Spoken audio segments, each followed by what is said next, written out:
से हमारे टाना भगत के अतिथिगण आए हुए हैं और हमारे इस क्षेत्र के माझी बाबा से लेकर अन्य समाज के अगुवागण यहाँ उपस्थित हैं। सबों को पश्चिम बंगाल की तरफ से मेरे तरफ से फूल जोहार करते हुए अपनी बातों को रखना चाहूँगा। अभी तक हमारे जितने भी वक्ता थे उनके वक्ताओं से आप भली भांति परिचित हुए। कितने ऊर्जावान हमारी अभी दीदी बोल रही थी, ये हमारे अगुवागण हैं जो समाज को सही दिशा पर ले जाने के लिए काम कर रहे हैं। अभी आपको पता भी चला कि आज पूरे भारत में आदिवासियों की अगर जागृति हुई है, संवैधानिक अधिकारों का जब उनको मालूम हुआ है, तो हमारे आदिवासी महासभा के अगुवागणों के द्वारा ही पूरे भारत में पत्थलगड़ी आंदोलन के द्वारा सबों को परिचित कराया है कि आदिवासियों का अधिकार क्या है। और आज जो दिवस को हम मना रहे हैं, ये भी आप देखेंगे 2008 से पहले मनाने के लिए भी लोग डरते थे। इस तरह खुले मैदान में तो छोड़ दीजिए, हॉल में भी संकोच करते थे। आज आदिवासी महासभा की अगुवाई में जिस तरह से हम बंगाल में कह सकते हैं, आज पश्चिम बंगाल का पूरा सरकार आदिवासी दिवस मना रही है। जो वहाँ की जो मुख्यमंत्री है 2013 से पहली बार आदिवासी दिवस मनाना शुरू की, आज भी मना रही है। और इस तरह से पूरे भारत में आदिवासी शब्द स्थापित हो चुके हैं। यानी कि संविधान में भले ही हमें शेड्यूल ट्राइब कहा जा रहा हो, लेकिन आदिवासी दिवस के उपलक्ष्य में आयोजित सभाओं के द्वारा आज आदिवासी शब्द स्थापित हो चुका है। उसी तरह से जोहार शब्द हमारे राजस्थान, गुजरात, मध्य प्रदेश में लोगों को लगता था ये नक्सली शब्द है। यानी कि जब से रीगल मैदान में हमारे अलग अलग राज्यों के लीडर्स आते थे, उन्हें यहाँ से जोहार शब्द मिला। जोहार की तरह संबोधन अपने अपने क्षेत्रों में करने लगे। भले ही वो जय जोहार कहें या सेवा जोहार कहें, लेकिन जोहार शब्द उन्हें मिला तो उस क्षेत्र के लोगों में खलबली मच गई। ये कौन सा शब्द है? हमें तो यहाँ जय श्री राम या कोई और शब्द कहते हैं, अचानक से जोहार शब्द कहाँ आ गया? लगता है ये झारखंड के कोई नक्सली क्षेत्र से आ चुका है।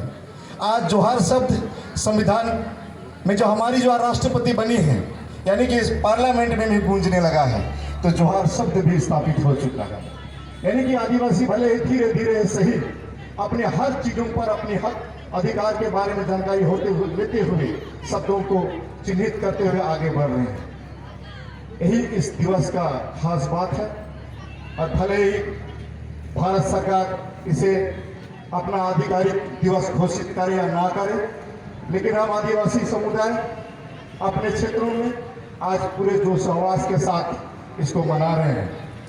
तो बंगाल से जो कि मैं उपस्थित हूँ, बंगाल में भी ऐसे बहुत सारे चीज़ें हैं जो इसी क्षेत्र के लोग उस क्षेत्रों में बसे हैं। पलायन पर उनको वहाँ ले जाकर चाय बागानों में बसाए गए हैं।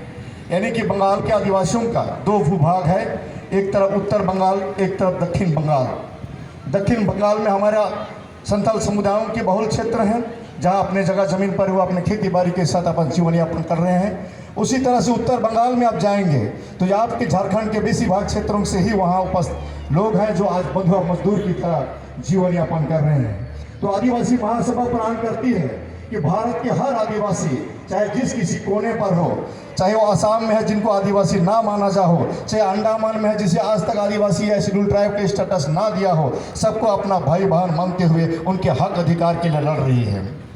जैसे हमारी बहन ने कहा कि आदिवासी जिस स्थिति में है, एक नया सोच पैदा करना चाहिए। मैं कहना चाहूँगा कि आदिवासियों में एक नया सोच ऑलरेडी पैदा कर दिया गया है।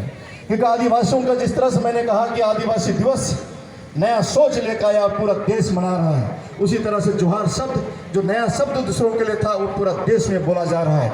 उसी तरह से आने वाले दिनों में आदिवासी महासभा पुनः नया रास्ता का तलाश कर रहा है कि जो आज हमारी स्थिति है, तो सबसे खराब स्थिति हमारा आर्थिक, जिसके वजह से पूंजीपति हमारे पर कब्जा जमाने की कोशिश कर रहे हैं। आदिवासी सामुदायिक रूप से जीने वाला प्राणी है, सामुदायिक रूप से ही आगे बढ़ने का प्रण कर चुका है। जो लेखा जोखा हमारी यूटीजे के तहत हम पूरे समुदाय के लिए करने के लिए तैयार हो चुके हैं, जो आने वाले हमारे वक्ता हैं आप सबों को बताएंगे। इतने ही कहकर पुनः सबों को सेवा जवाब करते मैं अपनी बातों को ख़त्म करता हूँ। धन्यवाद।